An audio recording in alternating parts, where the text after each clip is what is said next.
जगन्नाथ जी को अभिशाप देने के बाद माता महालक्ष्मी क्या करती है, मंदिर से निकल जाती हैं।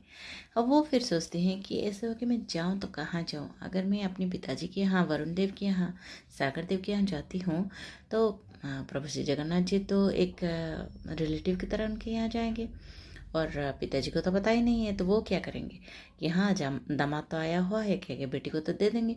तो मैंने जो श्राप दिया हुआ है कि 12 वर्षों तक जगन्नाथ जी और बलभद्र जी को अन्न का एक दाना नहीं मिलेगा, पानी की एक बूंद नहीं मिलेगी, भूखे प्यासे उन्हें भटकना होगा, तो ये श्राप तो धरे के धरे ही रह जाएगा। तो माता महालक्ष्मी क्या करती है ना, वो जाके विश्वकर्मा जी का ध्यान करती हैं।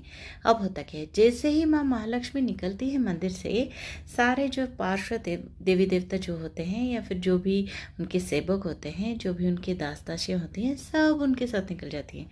माँ महालक्ष्मी कहती है कि आप लोग कहाँ आ रहे हो, तो सभी कहते हैं कि जहाँ लक्ष्मी वहाँ श्री मंदिर, तो हम सभी भी आपके साथ ही चलेंगे। तो होता ये है कि माता लक्ष्मी के साथ सब कोई निकल जाते हैं। तो सब साथ में चल के जब जाते हैं तो माँ महालक्ष्मी विश्वकर्मा जी को बुलाते हैं और कहती हैं कि चलिए मैं तो निकाली जा चुकी हूँ श्री मंदिर से और मुझे चंडाल कहा गया है, तो आप ना मेरे लिए कुटिया बना दीजिए, तो मैं कुटिया के अंदर ही रह लूँगी।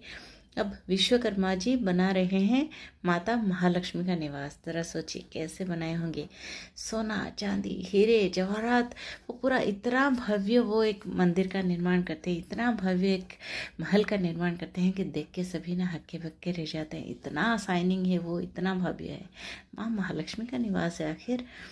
तो ये होता है महालक्ष्मी माँ के साथ। फिर क्या होता है, महालक्ष्मी माँ सोचते हैं कि अब मैं तो आ गई हूँ, अब जगन्नाथ जी दरिद्र होंगे कैसे, क्योंकि श्री मंदिर में तो इतना सारा धन है कि उसे तो अभी लाना ही पड़ेगा। तो वो क्या करती हैं ना, अष्टबेताल होते हैं तो उन्हें बुलाती हैं, कहती हैं कि आप लोग जाइए और श्री मंदिर से ना सारा कुछ, सारा सामान, सारा कुछ धन दौलत, खाने पीने की सारा जो सामग्री है सब लेके आ जाइए। अष्टबेताल क्या करते हैं कि सब कुछ लेके आने के लिए वो निकल जाते हैं, लेकिन कहते हैं कि फिर वो जो जगन्नाथ जी और बलभद्र जी जो सोए हैं ना, जो पलंग पे सोए हुए हैं, तो वो पलंग ही तो रत्न का बना हुआ है, वो तो करोड़ों रुपए की है, तो उससे कैसे लाया जाए।